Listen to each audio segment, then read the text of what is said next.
Hey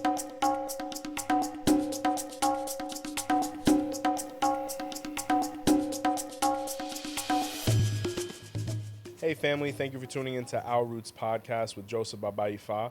Where only the strongest roots see the light, brought to you by Botaniga Candles and more. And if you haven't had the opportunity, please hit that subscribe button. What's up, Phil? Hey, happy Sunday, guys. And don't forget, there's a little button right under this video. You can join our membership platform. It's an exclusive club for all's available. You can come. We have 3 different tiers, all offering different perks. So real easy, just hit that button and subscribe to whatever tier you want, and you get either videos, early releases, discounts on merch. It's a whole smorgasbord of stuff.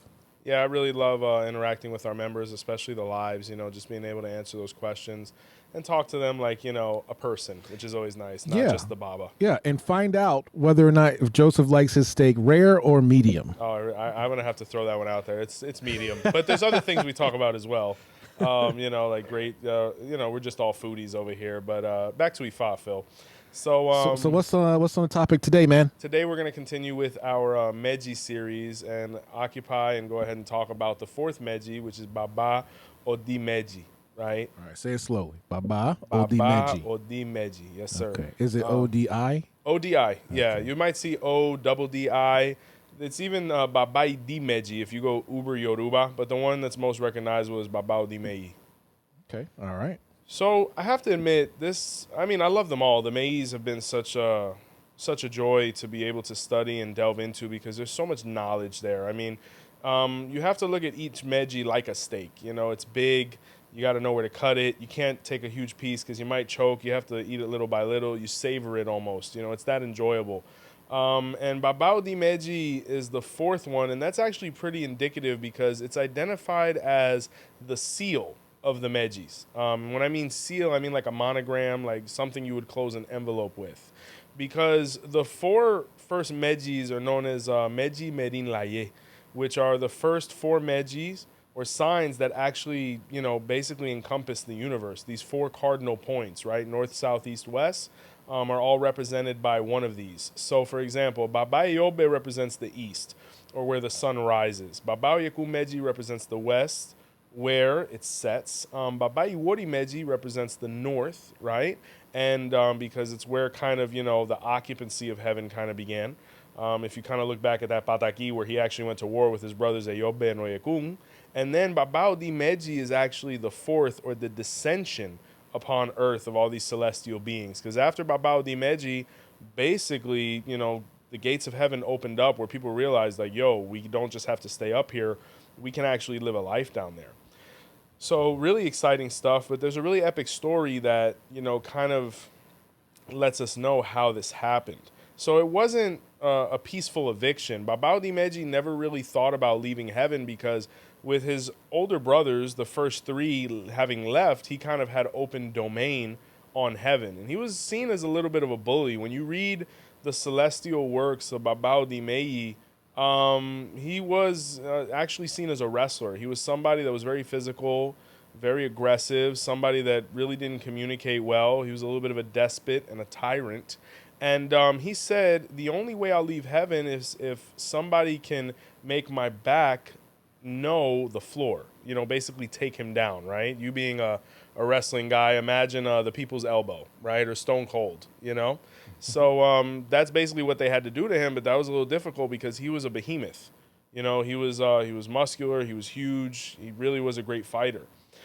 So the other 𝗃𝗍𝗍s, or the other, 12, kind of got together and created this plot to be able to expel him from heaven. And what they did is they put all of their acumen together to create a monster to be able to face Baba Odi Meji in the ring and try to conquer him, right, or beat him. Odi Meji really wasn't afraid of anybody to the point where he did divination before the match. Orunmila recommended things, and he completely disregarded it because he was just that arrogant. He really didn't think anybody could, match him in a bout. So when the match began, he gave his best defense. Any other 𝗃𝗍𝗍 wouldn't have been able to take him on head-to-head, but this monster was, being that it was literally, the man-child of all the 𝗃𝗍𝗍s put together. You know, it's said to have had a certain amount of heads, horns, arms, you know, all these different things. This is all that they had to do to be able to defeat this guy, where he ultimately got body slammed in the middle of the circle. When this happened, he kind of looked around and realized there was treachery, but at the same time, he realized maybe it was time for him to go, because if he didn't go now, you know, the next step is they probably were going to kill him. So he said, you know, I'm going to be the seal of creation, and I'm going to go ahead and head down, and I'll form one of the 4 cardinal points facilitating life for all of the rest of you. They thanked him half-handedly, and he left, and everybody, you know, basically breathed a sigh of relief that this guy was gone. He was kind of the Debo of Ifa. If Oh, you think, no, really? Yeah. You're going to, okay. He was the Debo of Ifa. For anybody that's seen the movie Friday, you know, when the guy got his bike and his chain yanked. What bike? Yeah, right. My bike. We keep it in my house. That was Odi Meji. So he was a bully. And just like that, life began for him, right? There's a lot of really great information within this Odu. And one of the things that first manifested here, debatably, was when women first started receiving Hand of Ifa or attaining the rank of 𝗵𝗸𝗶𝗍. And this specific version of the story states that Orunmila's first wife was Yemaya, right? Who is a very huge deity in this sign. And you know, he didn't really take a lot of time to meet Yemaya or get to know her. There wasn't a long dating process. But he fell in love with her. She was a very beautiful woman. She was a wonderful caretaker. You know, she satisfied him in all ways. And he was like, yeah, let's get married, you know. But Yemaya had a secret. And her secret was that in the patio of their home, where she would grow watercress, or berro, as it's known, she had a ganga, or a spiritual pot, buried, right? Because she actually practiced a spirituality before Ifa, which was that of Mayombe.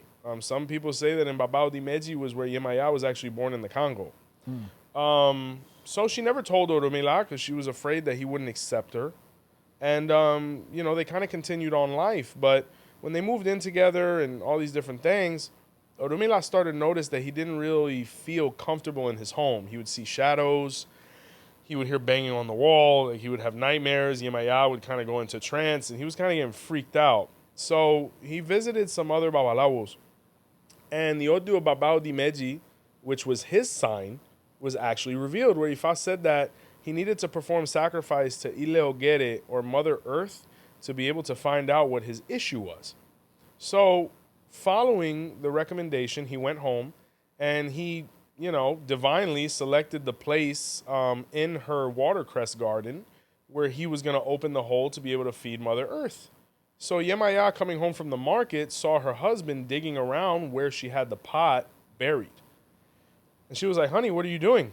He's like, no, I got a reading. Ifa says I need to feed Mother Earth because there's some things going on in the house. You know, I saw that you kind of had an overgrowth of herbs here, you know, for when you make a salad and things like that. I thought this would be an okay space. You know, I picked up the herbs and etc. So I'm going to open the hole. And she was like, no, you shouldn't open it there. You should open it somewhere else, you know? And he was like, well, why? She's like, you know, my garden, you know, a bunch of things. And Orula was like, well, that's nonsense. I think you have enough of a garden. And he persisted, and Yemaya started hiding inside of the house. But, you know, he put the shovel in, and in one moment he was like, oh, crap, what's that? And when he saw, you know, whether it was made out of clay or whether it was made out of iron, he saw like this whole spiritual pot, you know, full of different things. And he was like, what the hell is this? So he went running inside to the house. He said, woman, do you know what's in our patio? And Yemaya was crying and things like that. And she basically had to spill the beans. And Orunmila looked at her and said, you know, the only thing that bothers me is that you withheld things from me, or that you were dishonest with me, you know. So now at this point, I need you to initiate into my spirituality to make sure that there is that bond and that loyalty. So in this sign, Yemaya was the first woman to receive 𝗃𝗶𝗱𝗏, right, or the 𝗃𝗶𝗱𝗏, or Hand of Ifa for women, and attained the you know, role of 𝗵𝗸𝗶𝗍, and her sign was Baba Odi Meji, ironically. And at that point, Baba Odi Meji basically, you know, at least the way the scripture said, told her that she needed to actually get rid of the pot, which we're gonna talk about this. I'm not recommending anybody do that, but it's the way it's written, right? Okay. And when she did, she just kind of continued as an 𝗵𝗸𝗶𝗍, and they were happy. In some versions, Yemaya hated her husband for doing what he did rather than being open-minded. I guess another version he was okay with it, but he's like, you don't want to overstimulate that. You need to fulfill these roles. If we interpret Ifa, obviously a big sign because it's where women first received 𝗿𝗲𝗍𝗏. But I think it's very important to know that everything has to be in moderation, and there does need to be limits and boundaries within relationships, especially from a spiritual standpoint. For anybody who, especially babalawos, because it's kind of with us, you know, we're always like, oh, the shell can't be read in my house, or my wife can't read the tarot, or nobody can do anything. 𝗿𝗲𝗍𝗏 is the only one here. That's really not coherent. You know, there's plenty of stories like in 𝗃𝗏𝗍𝗶𝗏 where 𝗿𝗏𝗍𝗏 lived with his brother, and his brother was a card thrower, and that's how 𝗿𝗏𝗏𝗏 was able to survive. So in a situation like that, because it has come up from a questionnaire standpoint on the channel, I don't think anybody should be throwing anything they paid for away, especially if it's of value. Yeah. I don't think that's going to be positive for anybody, especially if you have a spirituality living within it. And up until that point, it's brought progress, positivity, and prosperity. But what this 𝗃𝗏𝗍𝗏 is saying is if the woman does receive hand of Ifa and this 𝗃𝗏𝗍𝗏 is revealed, she doesn't want to overstimulate Palo. That's not saying she can't take care of her things. That's not saying she can't initiate people in Palo. But Ifa is saying that Ifa needs to be a priority because the person is going to have a predisposition towards other spiritualities. And what you can't do is allow them to supersede 𝗿𝗏𝗍𝗏 because Odi Meji says that 𝗿𝗏𝗍𝗏 is the one who's going to give the person the best benefits. So if I was Orula and Baba Odi Meji, I would have been like, honey, you don't have to hide anything. Let's make an altar for it. Let it be known. And, you know, we just need to fulfill our obligations to each other. You know what I'm saying? Yeah. So that's ideally how it should have been, I think, translated. But, you know, the old guys had a way of thinking, and, you know, it's to be respected, too, because without them, we wouldn't even have this channel. So definitely key to keep things honest in the marriage and the 𝗃𝗏𝗍𝗏. Got it. So Baba Odi Meji also has a piece of paperwork that's actually a little bit polemic within our spirituality. I remember recently, and I don't like to criticize other people's practices, but sometimes you see things that are so out of this world or unconventional that I think they're worth a comment. Baba Odi Meji has a document that actually speaks of how supposedly the woman is supposed to receive hand of Ifa. And I actually saw a video of somebody giving it this way, and my heart almost, you know, exploded. From what I understand, they put the seeds of Ifa when the divination is done inside of a basket, and the basket kind of gets flicked up by the babalao, and the woman has to try to catch the seeds, and depending how many she catches, they mark a sign. I want it to be made known immediately. There are certain pieces of documentation within our spirituality that may be fake, right? As a way to identify who really knows things and who doesn't. And there's other pieces of scripture that are not meant to be reenacted in life or in the real world. You know, some of them are metaphorical. But the problem is when certain people haven't gone through certain, you know, training processes and apprenticeships, you know, you get a piece of paper and the paper becomes your teacher, and all it leads to is embarrassment. You know, this is not how hand of Ifa is given to women, no matter what the paper says. At the end of the day, the only person that is authorized to manipulate 𝗃𝗏𝗏 in a divinatory, you know, facet is the babalawo. So the only person that should be manipulating 𝗃𝗏𝗏 is the babalawo, right? The only person that should be marking on the tray or influencing what's marked on the tray is the babalawo, regardless of whatever else, you know, information we have. Because when you go back to 𝗿𝗶𝗸𝗏 or Baba Oyi or Baba Oyi when Lukumi Ifa was identified, it was always 𝗿𝗏𝗏 that was influencing, and 𝗿𝗏𝗏 only influences the babalawos. So for those that have seen it, you know what I'm talking about. I mean, the video that I saw was really scary because they were giving hand of Ifa to a baby or a young lady. You know, and I don't think anybody should be taken advantage of or misguided, but, you know, when you see a child kind of being mishandled, it's really sad because, you know, that could be anybody's daughter, you know, so. But what'd you see, though? Basically that, like the process, because if you look at a babalawo performing divination, the seeds are in his left hand, he's pulling with his right hand, he's marking ones and twos with his middle fingers. That's the conventional process, and that goes all the way back to Africa, dawn of time, etc.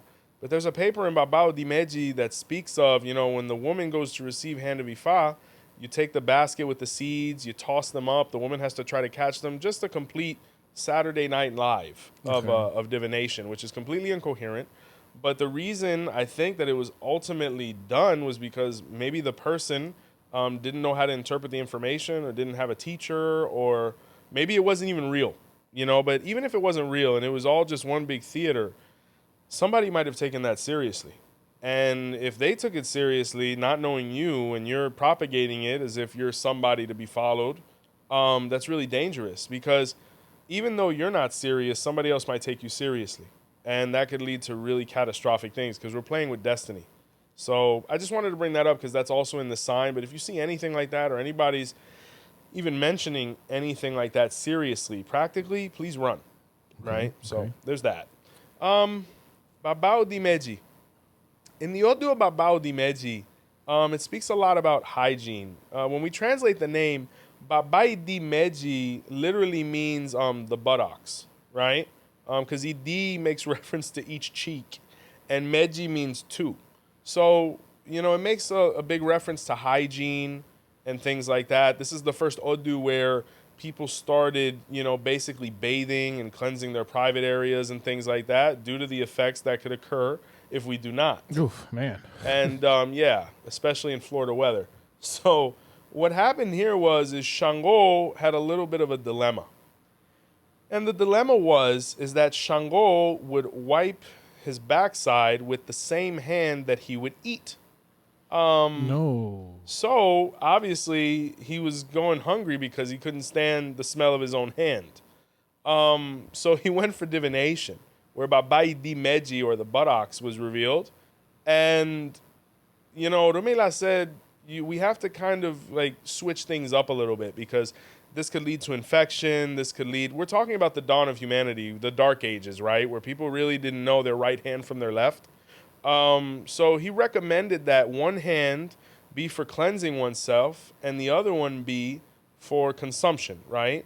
So the right hand, and forgive me if I'm mistaken, but I want to say the right hand was identified as the one to cleanse oneself, right? This is also the Odu of toilet paper, right? The banana leaf. And this is why bananas are so sacred to Shango, because in the Odu it says that Shango was trying to consume bananas, but the smell, you know, basically repugnated him and made him nauseous. So he took a banana leaf and used it to, you know, wipe himself. And he was like, okay, I don't have to get this on my hand no more. And then he actually started eating with his left hand, which is seen as the blessed hand. This is also one of the reasons why the ide, or the necklaces and bracelets of Ifa, ideally go towards the left, because it's seen as the cleanly side of the body based on this baragi. So from that day forward, Shango said, I want all my offerings given to me with my left hand. And all the other Orishas were like, yeah, us too. You know, because they didn't want the smell of fecal matter, you know, on their food. So if we interpret Baba Oyi Meji, Ifa says in this Odu that, you know, we have to learn how to interpret. We have to do that which is practical, but also hygiene, not only physically but spiritually. Everything that we do has to make sense, right? But this is the Odu why the left hand became associated with cleanliness and the right hand became associated with that which is putrid, right? It's also why Shango loves bananas. You know, he was willing to eat a banana in that fashion because he loved them so much. So Baba Oyi Meji speaks of why one of Shango's favorite, you know, offerings is 𝗃𝗏𝗿𝗃, right? Or the banana.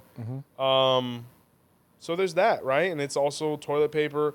All of these things can still be seen today. So really incredible stuff, right? Baba Oyi Meji, just to be able to delve into the different orishas and whatnot, has a really beautiful story. And the story says that there was a mother, and the mother was pregnant, and she was getting closer to the day of her birth, right? She was feeling it, you know, the months were going by, etc. And they say that one night she went to sleep and she actually saw her son in her stomach speaking to her and telling her, hey, tomorrow there's going to be a huge revolution. You know, you need to get out of there now. You know, and she woke up. She was like, oh, my God. Have you seen the movie 𝗃𝗏𝗏𝗃? Yes. So that. And when she woke up, she started like going in another direction, and people were like, oh, where are you going? What are you doing? This, that, and the third. She was like, no, I think I'm going to go like try to pick some corn, or I don't know, whatever was available then. And they actually got invaded by another tribe, kind of like 𝗃𝗶𝗶𝗶𝗃. And she was able to escape, but she actually gave birth, just from all the commotion and things like that. And when she birthed the baby looked exactly as he did in her dream. Where she went to another place, she raised her son. The son ended actually becoming a babalawo. And the babalaos actually told her and asked her, did you give birth in this fashion? Because the Odu speaks of the relationship divinely between mother and child. And she said, yes, my son spoke to me in my dreams before he was even born. He actually saved our life. So it was just like this big, epic, beautiful story. And the bond between mother and child was born in this Odu. Baba Odi Meji is the Odu of the divine feminine. It's the Odu of the mothers, the ancestral waters that we're all born from. It's where the seas and the oceans and, 𝗃𝗶𝗱𝗏 and Okun and all these, profound deities basically birthed humanity. It's where we went from being amphibious to terrestrial. All of these different things manifested here. So that's why it's Baba Odi Meji, the divine feminine, because, it represents all that is feminine. If you actually look at this Odu, from a I guess, geometrical standpoint or binary code standpoint, going from right to left down, it's 1 1 0 0 or 2 2 2 2 1 1, right? And when you actually look at it, it actually looks like a curvaceous woman. And in this Odu was where that was actually born. So that's why I always say we actually have to look at the physical, drawing of Odu, and it usually gives an indicator of what the Odu speaks about. Because if you look at it, the first 2 lines are kind of a neck or a head. Then the next line or quadrant would be the breasts, right? The next quadrant would be the hips and the reproductive organs and the buttocks. And then ultimately the legs that they, stand upon, So it's a really beautiful Odu because it's where women were able to begin, harboring children within them. Women are really incredible beings. Even when you look at all that happens right before childbirth, like the cartilage they have to be able to basically distend their hips to allow a being to naturally pass through their canal, all of that is in this Odu. It's where women became God, basically. It's where 𝗃𝗶𝗶𝗶𝗃 identified via the feminine reproductive parts as the canal from heaven to earth, and that's why deities like Yaya are seen as the mother of the world, because when her and Okun procreated, that's what manifested. So really beautiful stuff and profound stuff. So everybody out there, hug your mom, hug your wife, hug everybody, So yeah, it just go women. Yeah, no, go women. And Ifa was the first divine feminine religion, and Odi Meji speaks of that. And the interesting part about it is it being the seal of the Mejis. It's where they came down. It's also where babies started coming down and all these different things. Another topic I want to go over in this Odu, before I go on to the next 𝗃𝗏𝗍𝗃, Baba Odi Meji was where the oceans were born and the shells were born. And it speaks about it being the first terrestrial life. When we look at Earth, 70% water, the number 7 is associated with 𝗃𝗶𝗃𝗏, 7 continents, all those different things, 7 shades of blue. The number 7 in the Erindi Logung is Odi. All of those things, right? So Odu of creation, etc. But we always have to remember that the shells were born on earth. The seeds of 𝗃𝗏 were born in heaven. So, there's always that little debate of what came first, the shell or the seeds, the chicken or the egg. The seeds of 𝗃𝗏 came first because they were before earth. And Baba Odi Meji speaks of that because it wasn't until Baba Odi Meji came down that the shell was manifested. But mind you, 𝗃𝗶𝗶𝗶𝗃, Oyekun, all of these things or Odus where the 𝗃𝗏 were identified came down before him. So just to kind of put that to rest as well. But Baba Odi Meji has a beautiful story. It's just really epic poetry. There's a story where it speaks of a king that lived next to the ocean. He lived on the beach. And he had a prince. And the prince loved to go down to the ocean and walk and he loved to swim. He loved everything about it. They were a seafaring people, fishermen, etc. And he would see this beautiful woman in the water, right? And he approached her. He started courting her. She was voluptuous. She was somebody, really attracted him. And, he became infatuated with her. He said, I want to marry you. I want you to be my other half. I want you to rule this kingdom with me. And she revealed that she was the daughter of Olokun, the owner of the ocean.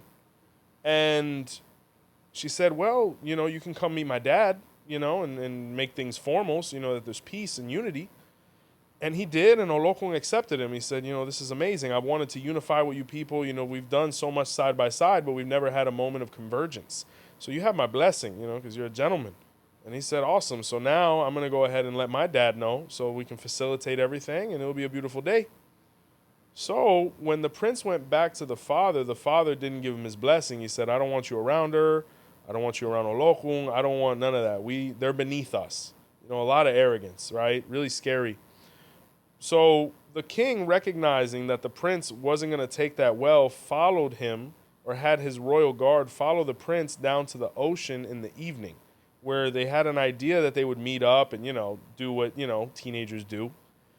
And they actually killed her. And they say that Olokun's daughter was a whale, right? And as soon as they harpooned her and the blood hit the water, Olokun lost it. And he rose to the surface and he said, in 7 days, I will destroy the world. I will bring hell upon you because you have killed that which is most precious to me for nothing more than your arrogance. So the king was like, oh, damn. So they went and visited Oromila, and divination was performed where Baba Odi Meji was revealed, where Ifa said that they needed to perform sacrifice to the orisha of the drum, or Ayang, right? And when they performed the sacrifice, Ayang basically instructed them to start playing the drums of Olokun, or 𝗵𝗸𝗲 as they're known now. Depends, because Olokun has a set of drums that looks different than 𝗵𝗸𝗲. Like each orisha has its own drum, but you can interpret it as 𝗵𝗸𝗲 as well. However, they say that the drums of Olokun are actually still present in matanzas. Gentlemen like 𝗀𝗀𝗏 and things like that knew all the rhythms and how to play them. But they say that the day of the war, where this huge end game scene happened, where Olokun rose from the water with the whales and the sharks and the seahorses and everything, and he was about to basically rain hell upon earth. The 𝗵𝗸𝗶𝗏 started playing the drum, right? And they say that they were wearing masks to scare the creatures in the ocean. Oh. And they started playing, and Olokun was confused, and the animals started getting worried, and they basically retreated. And Olokun looked and said, you won today, but you won't be able to do this every day. So in commemoration of my daughter, I'm going to kill one of your children every day. And if I go a year without it, I'm going to kill 365 people in one swoop. And that's where we get things like tsunamis and typhoons and these horrible natural disasters because of what happened there. So it was really sad. But this is where in this Odu is where the drums of Olokun actually first manifested. There was an old legend that whenever the drums of Olokun were played, whoever was there, somebody would die, things like that. Most people haven't done it since. I saw a video recently where there was like a fusion hybrid situation between Isese and Lukumi, where they were dressed in their full regalia with the mass, but the drums were the Afro-Cuban 𝗵𝗸𝗏, and a lot of people criticized it. I didn't have an issue with it whatsoever, because if I want to take an 𝗃𝗶𝗃𝗏 and do it 𝗃𝗶𝗃𝗏 style with that verse, I could do that. Just like somebody who does 𝗵𝗶𝗸𝗏 could take a verse from the Afro-Cuban and do it with 𝗵𝗶𝗸𝗏 and get the same results. 𝗵𝗶 is 𝗵𝗶, 𝗵𝗲 is 𝗵𝗲, etc., etc. But I was completely fine with it. I thought it was beautiful. But people online, I remember when I was a young man, my grandmother always told me, if you don't know what's going on, be quiet. You know what I'm saying? So I've always been somebody to kind of lean back and observe until I kind of am able to get my marbles together and be like, okay, that makes sense. Okay, it doesn't. Kind of like with the two topics I brought up in this Odu, between the basket case and then, the situation that actually makes sense. Odi Meji speaks of all that, where you have to be careful with gossip, jumping to conclusions, all these different things. But if you look at this Odu, a lot of really amazing things were born here. I mean, the aquatic animals, aquatic life, the sacredness of the whale hunters, the drums of Olokun, why the Babalawos have such an intrinsic role within 𝗵𝗸𝗏 and Anya, at least on our side. The role of Olokun as father of the earth, and why we're always at war with the ocean. Some people say that the prince was actually orisha Okun, and that constant epic of, 𝘃𝗶𝗱𝗏 or Okun's daughter always going through this, big divorce and horrible things coming from it. So that pataki really isn't widespread. So there you go, guys. The drums of Okun were born in Baba Odi Meji, and it's a very obscure topic that really isn't spoken about quite a bit. I mean, it's public ultimately. I mean, I'm not saying how it was danced, how it was done, etc. Everything I said is public knowledge. But as far as specifics, it's a very intense process, and you had to be really on point because they always said somebody passed away after they were played. So, Interesting. Absolutely. So, Baba Odi Meji also speaks of the importance of ethics within Ifa practice, right? So, in Baba Odi Meji was where the Babalawos were treacherous, right? And they were unethical. And they would manipulate the Ifa oracle to their own convenience. Like, they would try to maneuver the seeds in a way to give answers that were beneficial to them. So, for example, let's say I'm asking for an 𝗵𝗶𝗍 for a client, and, we ask for an 𝗵𝗶𝗍 of 3 goats, right? They would try to manipulate it to where the oracle would say yes, rather than, if somebody asked for, hey, is the 𝗵𝗶𝗍 with a cup of water, and they would try to manipulate it so that it would say no, because they'd make more money off of sacrificing 3 goats than the cup of water. So 𝗃𝗶𝗍𝗶 started hearing this rumor, and he decided that he was going to, disguise himself and start auditing his sons. And one day it says that he went to visit the Babalawos of the hilltop, and he received dafa, but he noticed that when 1 seed was left, they wouldn't mark 2, they would mark 1 to mess up the reading. Or when 2 seeds were left, they wouldn't mark 1, they would mark 2, or they were reading Ifa wrong, and they were doing it on purpose. Why? Because they wanted to get the money out of the person. Oh, so they're trying to scam? Basically. It's like if you go to a doctor and they're like, yeah, that MRI means you're healthy, so we don't want that, so let's give him a fake one. Oh, my God. So we can run up his insurance, and all of that. Unethical, business behavior was born in this Odu. So 𝗃𝗶𝗍𝗏, after a couple questions and things like that and kind of seeing what was happening, realized he was going to have to kill his children because they had broken a sacred law. Baba Odi Meji states, you can never practice Ifa treacherously or unwittingly. So it's kind of like the movie Casino. Either you were too stupid to see it, or you did it intentionally. Either way, I can't have you around. So 𝗃𝗶𝗍𝗏 realized that his children were doing the wrong thing, and he sent Okun to come and behead them. So was Okun like the muscle? Ogun's the muscle. Okay. Well, the Babalawo, just like the orisha priest, when he behaves unethically, or, 𝗃𝗶𝗍𝗏, because 𝗃𝗶𝗍𝗏 is the one who sentences his children to death. It's kind of like, for example, if I got in trouble at school, right, and my teacher, wanted to, punish me, right, or give me, some type of punishment within their scope, or, back in the day, like if a cop, was like, hey, we caught him doing this, usually the cop wouldn't have to do nothing, because like my grandmother's generation, they're like, yo, he'll never do that again.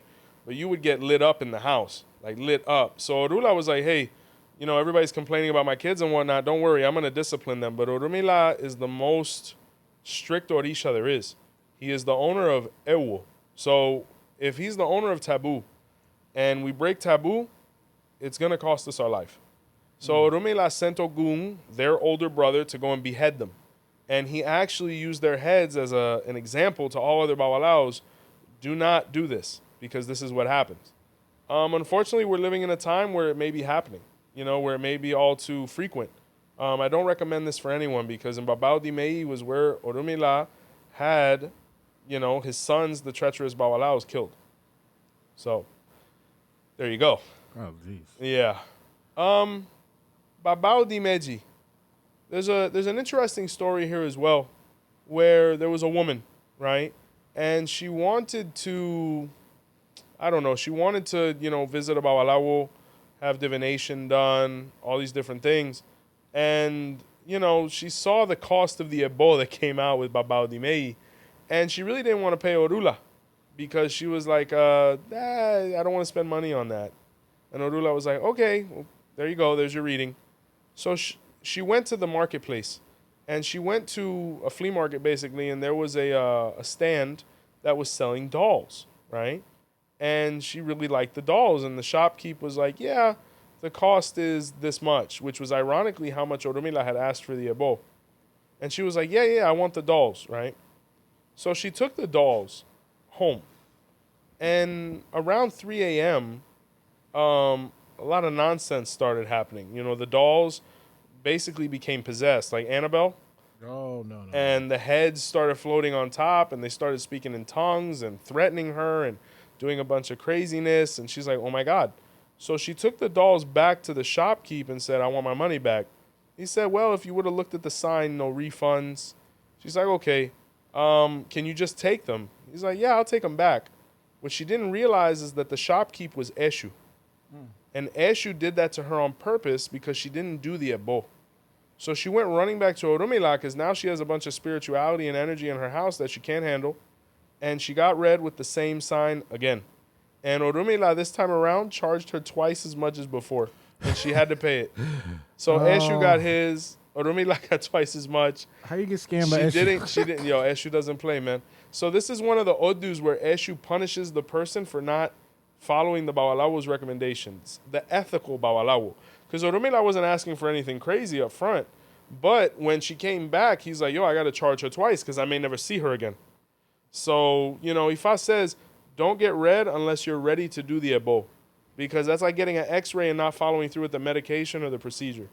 You're just reminding yourself of your problems. It's better not to know at all, Jeez. So that's a pretty wild 𝗲𝗲𝗍 for sure. I like that one. Yeah, definitely. In this odu, it speaks a lot about the orisha Oshun as well. And in Baba Odi Meji was where Oshun was unable to procreate. And she desperately wanted children. She just thought that was going to make her happier than anything. So in this odu, she went for divination, right? In some versions, she said, in some versions, they say that she received hand of Ifa. And when the initiation was done, Baba Odi Meji was revealed. Another case of a woman receiving kofa in this odu. And when that was revealed, Oromila told her that the only way she was going to be able to put on or to be able to have a child was by initiating into orisha and putting on the copper bracelets or golden bracelets that are associated with her ancestral spirituality. And she did. And when she went through the consecration, she was going through her year in white, dressing in white. She had her gold copper bracelets on, however you want to interpret it. And she was able to have a baby. And the reason was the people that knew she wanted to have a baby were giving so much envy and cursing her that she was unable to conceive. But the bracelets actually deflected it. So she always thanked Ifa and, she was able to have a baby and move forward. So this odu is all about childbirth, the divine feminine. We've spoken about that. But the person, specifically the woman, has to be very careful here to not express her plans to people that she thinks she can trust. Because we don't know who envies us. We don't know who has an issue with us. We don't know who wants to keep us in a state of misery to not be able to fulfill our destiny and have happiness that the other people aren't willing to work for. So in this odu, you could say Oshun received hand of Ifa as well, even though some people say it was 𝗿𝗶𝗍𝗏. But either way, she did. And it's also why the daughters of Oshun, or the female initiates of orisha, within the Lukumi practice, wear the gold bracelets of Oshun, which are usually 5. But another thing that was born here are the bronze bracelets and paraphernalia and jewelry that Oshun uses in Nigeria. So all of that is in Baba Odi Meji. So, once again, the theme of childbirth and all that women go through to be able to procreate, right? Yeah. Phil, any questions about this odu before I get to the next 𝗲𝗲𝗍? No, go ahead, man. It's a good one, man. I like Odi Meji a lot. Baba Odi Meji speaks of a 𝗲𝗲𝗍 where Oromila began a relationship with Yaya, like we spoke about beforehand. And Yaya actually had a son with his brother Okun before they were together. Mind you, this is, divine mythology. Everybody was with everybody. It's not a Jerry Springer episode. But, and Oromila was Ogun's son's stepfather. And Oromila was very good to the boy. He didn't overindulge. He didn't overstimulate, but he was there and he provided and, he gave him love when, the stepfather role is a difficult one, but he was amazing, But people wanted Oromila gone. They wanted him exterminated. So what they did is they started a rumor to be able to have Ogun kill Orula. So what they did is they ran back and said, oh, did you see Orunmila slapped Ogun's son, or they're starving Ogun's son, and all these different things. And Ogun became infuriated that morning. He said, I'm going to go kill Orula today. He put his hands on my kid. Oh, jeez. And Orula that morning actually read himself with Odi Meji, where Ifa said to perform sacrifice, but if he was to open the door to have his stepson standing in front of him. So he finished the ebo, etc. There was a huge knock on the door, and Orunmila opened the door with his stepson in front of him when Ogun was about to cut off his head, and Ogun stopped. And Orula looked at Ogun and said, my brother, to what do we owe the visit? He said, no, people have been telling me that you've been mistreating my son. And he said, well, your son is right here. Talk to him. Because Ogun was a little bit of an absentee father. And he said, mijo, like, how is he treating you? He said, to be honest with you, Dad, he's treating me better than you do. I don't even see you. And Ogun started crying, and, they had a moment, and Yaya, it was a breakthrough. But, Ogun realized that Orunmila was an example and a good man, and he said, I'm going to kill the people that made this accusation.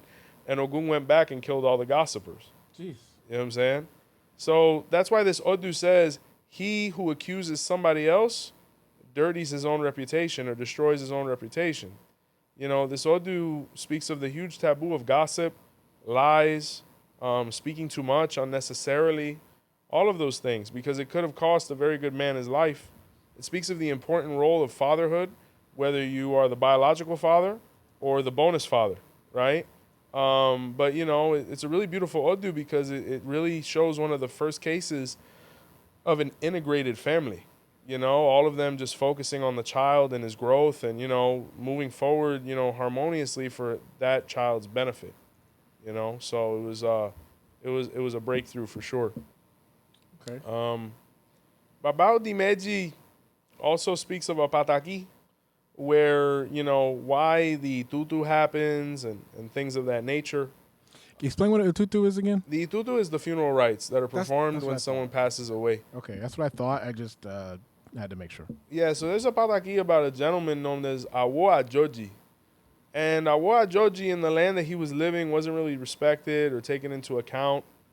He had divination performed for him. His Odu of Odi Meji was revealed, where Ifa said that he needed to move to be able to fulfill his destiny. Because where he was born, he was repudiated. No one liked him. No one wanted to acknowledge him, any of these things. And he didn't want to continue living like that. So he decided to leave after performing sacrifice. He arrived in a land where the king had just died. And the king, the big orisha that they would all worship there was Osain.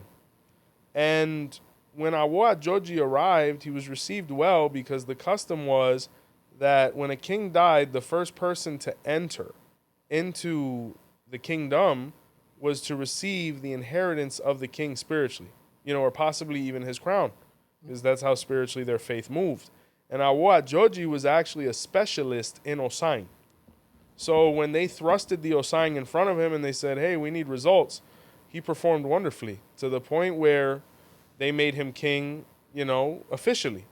And he was able to find happiness in the land that he went to. This Odu says that sometimes we're born into a situation that we're not meant to stay in. That doesn't mean we were born wrong. It just means we need to travel. It also speaks in this Odu why via itutu process, things can be inherited, but it should ideally be inherited by people that are initiated into the orisha that they're being given. So what does that mean? That means if, let's say you had an uncle, right? And he had orisha done, and we're finding out where the orishas go and things like that. And Yemaya wants to stay. But we should not be asking if Yemaya stays with somebody who doesn't have Yemaya. Because what are they going to do with that Yemaya? They're not going to take care of it, anything like that. It's not there just to collect dust. Yeah. It should be to initiated people. So it could be blood family. It could be spiritual family, God kids. Those should always be the first option, right? But, with politics and things like that, I guess for some people it doesn't always work out that way. But Baba Odi Meji, the reason it was given to 𝗲𝗲𝗿𝗃 is because no one else really knew how to dig with Osain. And he was a specialist, so they said, well, you're our guy now. And things went wonderfully. So Baba Odi Meji, I think a lasting message here is a big respect and honor to women. Speaking less, you know, understanding that everything we think shouldn't be said, and everything we say might not have the impact we think. So maybe we shouldn't speak at all. You know, we kind of look at our spiritual community, the social media community of Ifa. I think there's a lot of people that talk way too much. You know, and some people might think that about us, but, you know, we do it within an episode based on Odu, where, you know, other people are just, you know, nitpicking at everything everybody else does, because they might not be doing anything for themselves. But I'm not trying to stir anything. But this Odu says that do not throw rocks if you have a glass house. Yeah. So, you know, guys, elegance, you know, composure. Let's represent ourselves well. Let's do better than the 𝗹𝗸𝗶𝗲s on the hill. Let's do better than the people who got their head cut off by Okun. Ultimately, Odi Meji is an Odu of creation, creative thought, creative space. Let's make sure that, you know, we're doing all of that positively. So, Baba Odi Meji, guys. All right. Speaking of positivity, I love it. I think it's time Members. to acknowledge those positive members who show love to the channel. Again, guys, that little button underneath the video, there's a join button, which gives you access to 3 separate tiers, each offering different perks for each different tier. There we go. Real simple. All right, showing some love. We got super fans here first. We got Andrew Casanova. Thank you, Andrew. We got 𝗃𝗃𝗃𝗃. Oh, yeah. We got 𝘃𝗶𝗱𝗃𝗃. Members, We Gilly. got Lovely K. Okay. All right, let's shout out some VIPs. These are the Vips. very important members here. Yeah, I mean, you that's guys here. are all important, but these guys are very important. Oh, man. The Vips. All right, we got Manny. Thank you. We got Yoga Rudy. Okay. We got Nori J. And rounding out, we got Icon. Oh my gosh, a bunch of OGs in there. Guys, thank you so much for your consistent support. Let somebody know about the membership program that might benefit from it. 𝗃𝗏𝗃𝗃𝗃𝗃 is up and running for all your spiritual service and product needs. We do ship. Catch the podcast audio on all of the major platforms. Be sure to like, comment, share, and subscribe. A big thank you from all of us here at Our Roots Podcast. And until next time, see the light. Before we go, Oh, God. no, nothing bad. There you go. If you do listen on iHeart or Spotify or Apple, make sure you leave a review. Please, please, yeah, boost that algorithm. That helps us out. Google reviews for the 𝗃𝗏𝗃𝗃 are greatly appreciated as well. Yep. They'll be in the description. Real easy. Just click it. Boom. And leave a review. So, all right, folks. See ya. 𝗃𝗏𝗃𝗃𝗃.